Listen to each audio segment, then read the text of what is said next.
Blackpink কি সত্যি ভেঙে যাচ্ছে? হংকংয়ের সে ডেডলাইন শোর পর থেকে যে প্রশ্নটা কোটি কোটি ব্লিংদের মনে ঘুরপাক খাচ্ছিল, অবশেষে তা এক বিস্ফোরক উত্তর দিলেন স্বয়ং রোজি।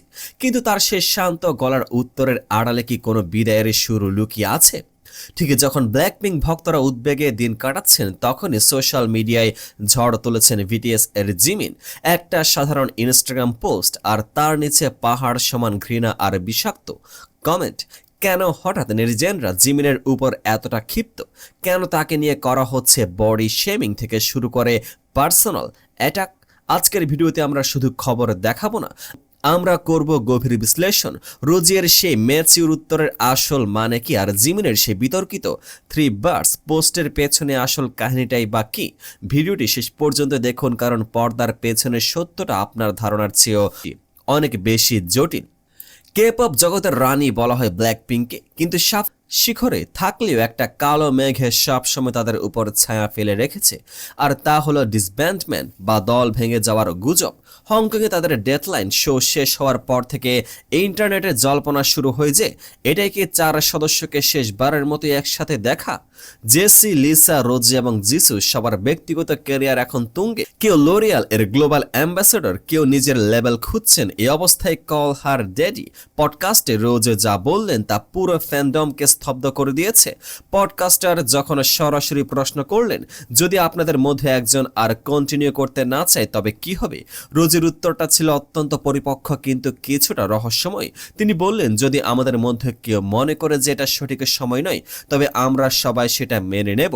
এই লাইনের গভীরে যান। রোজি এখানে ব্যক্তি স্বাধীনতার কথা বলেছেন। তিনি বলেছেন যে ব্ল্যাকপিঙ্ক মানে কেবল 4 জন, একজন না থাকলেও ব্ল্যাকপিঙ্ক আর ব্ল্যাকপিঙ্ক থাকে না। কিন্তু প্রশ্ন হলো, কেন এখন এই কথাটি আসলো? রোজির কথাগুলো শুনলে মনে হবে তারা একে অপরের প্রতি অত্যন্ত শ্রদ্ধাশীল, কিন্তু এর একটা অন্ধকার দিকও আছে।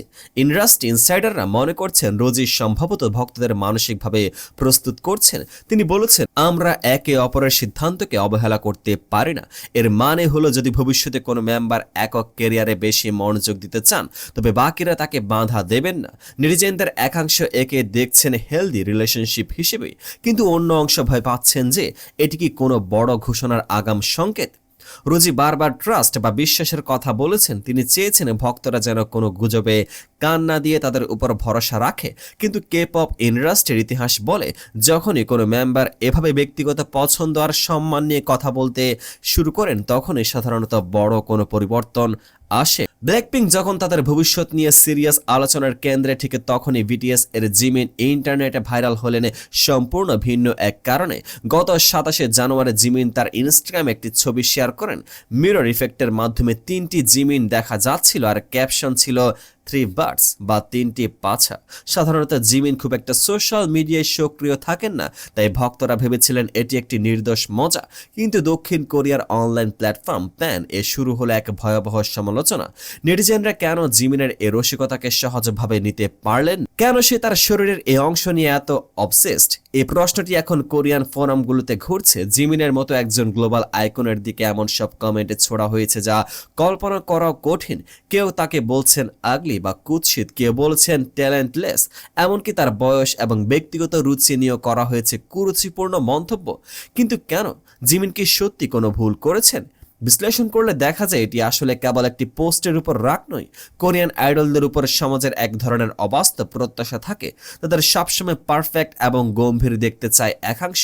জিমিনের এই হিউমার বা রসিকতাকে তারা আনপ্রফেশনাল বা এক অদ্ভুত বলে দাগিয়ে দেওয়ার চেষ্টা করছে। অনেকে বলছেন, যদি সে বিটিএস না হতো তবে তাকে কেউ পাত্তাই দিত না। এই ধরনের ব্যক্তিগত আক্রমণ প্রমাণ করে যে সাইবার বুলিং কে-পপ জগতে কতটা গভীরে শিকড় গেড়েছে। তবে জিমিনের ভক্তরা অর্থাৎ আর্মিরা চুপ করে বসে নেই। তারা বলছেন জিমিনের সবসময় মজার মানুষ।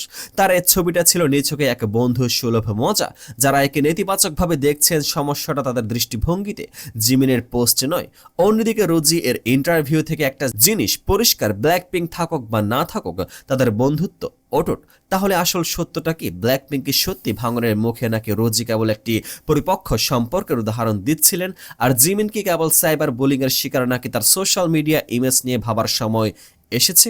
দিন শেষে আমরা সবাই মানুষ, আইডলরাও ব্যতিক্রম নন। রোজিয়ের কথায় যেমন আমরা একতা খুঁজে পাই, জিমিনের পোস্টে তেমন দেখি একজন সাধারণ মানুষের হাস্যরস। কিন্তু ইন্টারনেটের এই বিষাক্ত কমেন্ট কালচার কি আমাদের প্রিয় তারকাদের মানসিক স্বাস্থ্যের ক্ষতি করছে না? আপনার কি মনে হয় রোজি কি সত্যি ব্ল্যাকপিঙ্ক ভেঙে যাওয়ার ইঙ্গিত দিয়েছেন? আর জিমিনকে নিয়ে করা এই সমালোচনাগুলো কি যুক্তিযুক্ত নাকি নেহাতে ঘৃণা? কমেন্ট সেকশনে আপনার মতামত অবশ্যই জানাবেন। ভিডিওটি ভালো লাগলে লাইক দিন এবং কে-পপ জগতের এমন ইন-ডেপথ অ্যানালাইসিস পেতে সাবস্ক্রাইব করে পাশে থাকুন। দেখা হবে পরের ভিডিওতে, পেজটিকে ফলো করে পাশে থাকুন।